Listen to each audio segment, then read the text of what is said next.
तो मुझे तो कभी दुख और परेशानी हुई ही नहीं, क्योंकि तुम जो साथ थे ना, यदि तुम साथ न होते, कितने कितने दुख पड़े मेरे ऊपर। मेरे बच्चे को जहर दिया गया, भीम को, और पाताल में फेंक दिया गया। लेकिन वहां पर कुंती का कोई रिश्ता निकल आया पाताल के राजा के साथ। जब भीम को उसने पहचान लिया कि ये तो मेरा देवता है, कुंती एक तरह से उनकी बेटी लगती थी, तो उन पाताल के राजा के पास कुछ कुंड थे अमृत के। भीम से कहा इनको पी लो।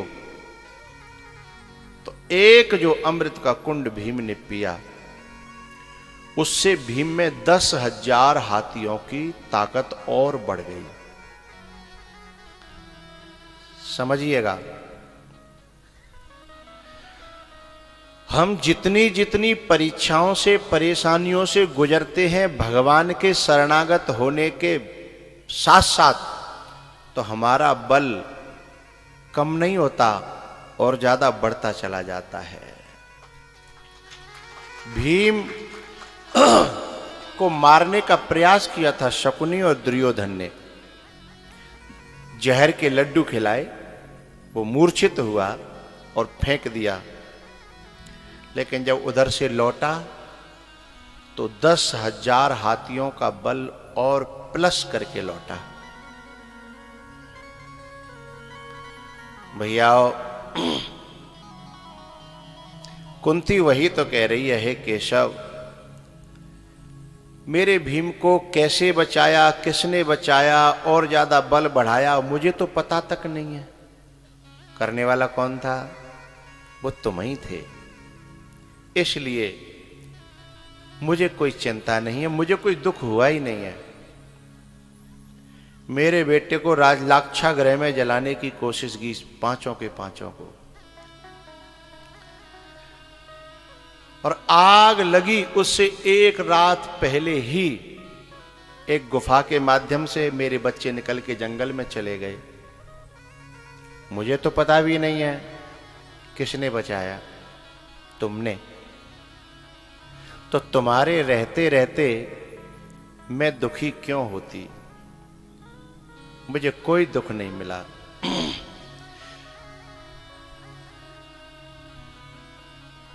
भगवान ने कहा कि अब मैं तुम्हें दुख नहीं देना चाहता, अब मैं तुम्हें सुख देना चाहता हूं। बोले सुख तो देना चाहते हो, लेकिन तुम तो छोड़ के नहीं चले जाओगे ना? बोले मैं भी बना रहूंगा। तो कुंती ने कहा फिर चाहे दुख हो चाहे सुख हो, जब तेरा प्रसाद मिलेगा तो फिर कोई दिक्कत ही नहीं है। प्रसाद तो प्रसाद है। हम दुखों को जब प्रसाद मान लेते हैं ना, हैं? सुख भी मुझे प्यारे हैं,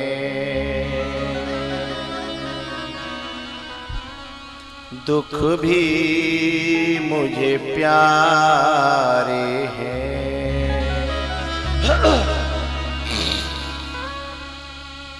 किसी की शादी में जब दूल्हा का जीजा जाता है तो उसे पल पल पे कष्ट होता है। किसी ने कुछ कह दिया, नाराज हो गया। किसी ने कुछ पूछा नहीं तो हर नाराज हो गया। वो उस बारात में नहीं, इन जीजा की बात नहीं कर रहे हम, वो अलग होते हैं। ये तो तुम्हारा सपोर्ट कर रहे हैं, हर समय आनंद में, सेवा में लगे हैं। और ये शादी नहीं है, ये कथा है, हैं? लेकिन जब शादी में जब जीजा जाता है ना, तो ऐसा उसकी अकड़ अलग होती है। और थोड़ी थोड़ी बात पे मुझसे ये नहीं पूछा, मुझसे ये नहीं कहा, मेरे को बैठने को जगह नहीं मिली, मेरे साथ ऐसा हुआ है। वो सबकी नाक में दम कर देता है, सबकी परेशान कर देता है, और वो खुद भी परेशान रहता है? क्योंकि वो वहां सुख और दुख को प्रसाद नहीं समझता, स्थिति और परिस्थिति को प्रसाद नहीं समझता। और ऐसा स्वभाव वाला व्यक्ति कभी भी सुखी नहीं रह सकता।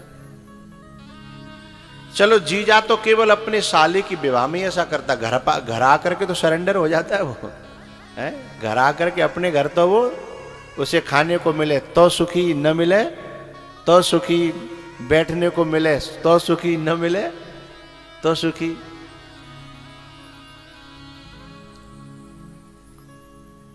कभी कभी ऐसे लोग, ये स्वभाव बन जाता है ऐसे लोगों का, फिर वो कहीं सुखी नहीं रहते, वो हर जगह अपना अपमान समझते हैं। लेकिन जब हर परिस्थिति को भगवान की कृपा मान लेता है ना व्यक्ति, तो उसके जीवन में आनंद का पार नहीं रहता, अपार आनंद रहता है।